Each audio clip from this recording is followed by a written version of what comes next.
I'm going to make some enchilada sauce.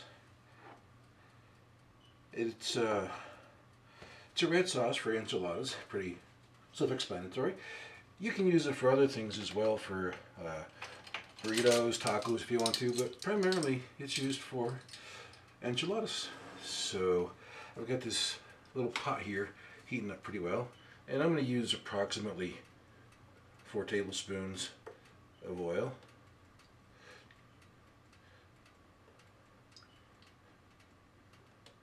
Doesn't have to be exactly perfect, just pretty close is good there. And bring that up to about medium-high roughly. And to this I'm going to add approximately 4 tablespoons of just regular flour. Mix it together really well.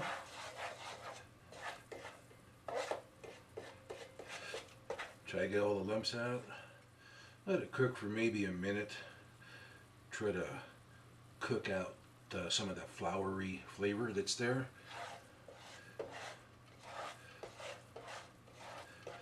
Let it darken just a little bit. And to this I'm going to add a 29-ounce can of tomato sauce, but I'm only going to add a little bit to begin with.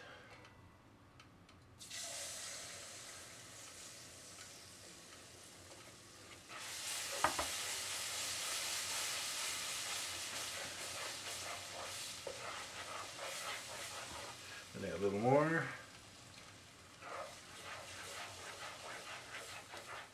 When it gets right there, I'm going to start adding my spices. I've got 1 tablespoon of ground cumin, 1 tablespoon of oregano.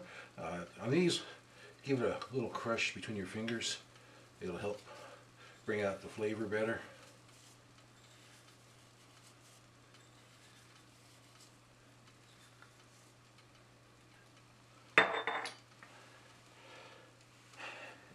And this is 1/2 tablespoon of onion powder. And this is 1½ tablespoons of garlic powder. Some fresh ground pepper.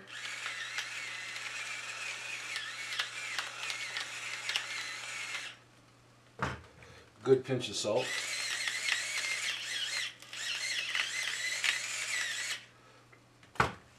Give it a quick stir. Needs a little more sauce, a little more liquid here.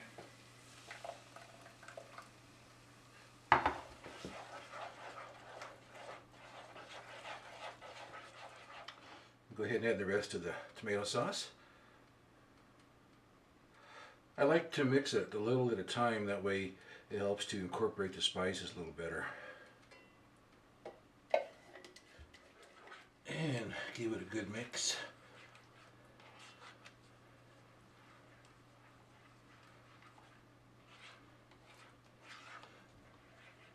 And the most important ingredient of all, I save for last. Got some chili powder. This is just basic chili powder. You can use,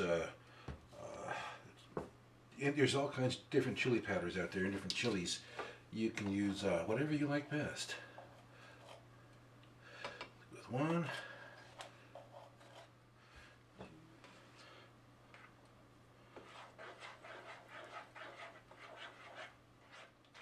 You'll probably need to add some water to this to thin it out. I'm going to add, it was about 1/2 cup roughly, maybe a little bit more.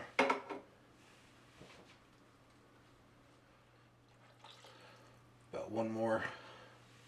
1/2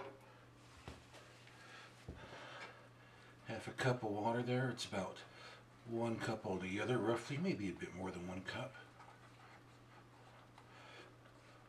May need to add some more depending on how thick you like it. Some people like it really super thin. Some people like it pretty thick. It's just up to you how you like it best. Let it simmer a little bit. Give it 10 to 15 minutes to simmer, and I'll get it to the right consistency I like best. And it'll be ready to use. Give it about 10 minutes, and it's nice and heated up all throughout, and it's got a really good flavor. I just sampled it. It's really got a great flavor I love. It's a little thicker than what a restaurant might serve, but you can add a little more water to it and thin it out if you like. And I think I'm going to do that, just make it a little bit thinner. Well, that's all there is to it. Give it about 10 minutes and it's nice and heated up all throughout, and it's got a really good flavor. I just sampled it. It's really got a great flavor. I love. It's a little thicker than what a restaurant might serve, but you can add a little more water to it and thin it out if you like. And I think I'm going to do that, just to make it a little bit thinner.